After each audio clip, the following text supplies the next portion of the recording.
বাংলাদেশ নতুন যাত্রা শুরু করবে এমন একটি ব্যবস্থায় যেখানে ক্ষমতার ভারসাম্য থাকবে, জবাবদিহিতা থাকবে এবং শেষ পর্যন্ত মূল ক্ষমতার উৎস জনগণ এবং তাদের কাছে জবাবদিহিতার কাজ থাকবে এবং সেই জবাবদিহিতার প্রথম ধাপ গণরায়ের বাস্তবায়ন। আজকের যে বই লিখছেন, কতটি বছর, কতটি ঈদ উনি পরিবার ছেড়ে কাটিয়েছেন।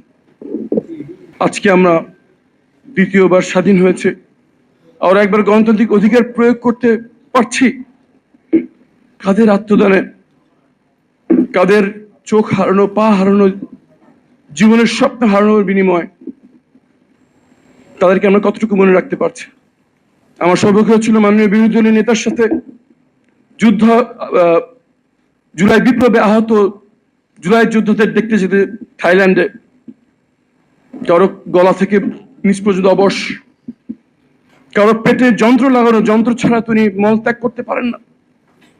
অধিকাংশ আর কোনোদিন স্বাভাবিক জীবনে ফেরত আসবে না, টকবকে তরুণ কিশোর। কিন্তু সবচেয়ে অবাক হয়েছে যখন সবাই শুধু একটি কথা বললো আমাদের তাকে, আমরা যে আমাদের জীবনের স্বপ্ন ধ্বংস করলাম, আর কোনোদিন আমরা স্বাভাবিকভাবে হাঁটতে পারবো না, বিছানা ছাড়তে পারবো না। এর বিনিময়ে আমরা কি পেলাম? আমরা কি নতুন বন্দোবস্ত পাবো? আমরা কি এমন একটি শাসন ব্যবস্থা পাবো যেখানে শাসকরা শাসক নয়, সেবক হতে বাধ্য হবে? মাননীয় বিরোধী নেতার হাত ধরে একজন প্যারালাইজড কিশোর, যে এই ক্লাস 8-এ থাকতে গুলিবিদ্ধ হয়ে এখন আর কোনোদিন হাঁটবে না, তাকে আমাদের বিরোধী নেতা জিজ্ঞেস করলেন যে তোমার কি করতে পারি তোমার জন্য। সে তার হাত ধরে বলেছিল, গণভোটের রায় বাস্তবায়ন করুন, নতুন বাংলাদেশের বন্দোবস্ত করুন, যাতে আমাদের এই আত্মত্যাগ বৃথা না হয়।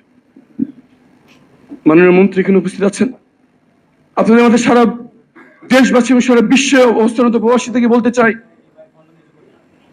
যাদের জন্য আমরা আবার আজকে স্বাধীন, যাদের জন্য আমরা আবার গণতান্ত্রিক অধিকার ফিরে পেয়েছি, তাদের দাবি এবং আপামর জনগণের সবার দাবি, বাংলাদেশ নতুন যাত্রা শুরু করবে এমন একটি ব্যবস্থায় যেখানে ক্ষমতার ভারসাম্য থাকবে, জবাবদিহিতা থাকবে এবং শেষ পর্যন্ত মূল ক্ষমতার উৎস জনগণ এবং তাদের কাছে জবাবদিহিতার কাজ থাকবে এবং সেই জবাবদিহিতার প্রথম ধাপ গণরায়ের বাস্তবায়ন।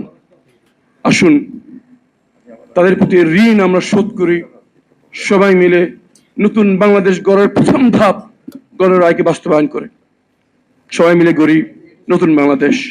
সবাই এই বইগুলো পড়বেন, আমাদের পরবর্তী প্রজন্মকে আমাদের পড়াতে হবে যাতে তারা ভুলে না যায় কত রক্তের বিনিময়ে, কত চোখের পানির বিনিময়, কত হারানোর শব্দের বিনিময়ে পেয়েছি আমরা দ্বিতীয় স্বাধীনতা। আল্লাহ এই বাংলাদেশের মাটিতে আর কোনদিন ফ্যাসিবাদ ফিরিয়ে না আনুক, গণতান্ত্রিক ধারা অব্যাহত থাকুক যতদিন পর্যন্ত বাংলাদেশ সব আছে। এই দোয়া করে শেষ করছি। রব্বানা আলাইকা তাওয়াক্কালনা ওয়া ইলাইকা আনাবনা ওয়া ইলাইকাল মাসির। সুবহানা রাব্বিকা রাব্বিল ইজ্জাতি আম্মা ইয়াসিফুন ওয়া সালামুন আলাল মুরসালিন। আলহামদুলিল্লাহি রাব্বিল আলামিন। আসসালামু আলাইকুম ওয়া রাহমাতুল্লাহি ওয়া বারাকাতুহু।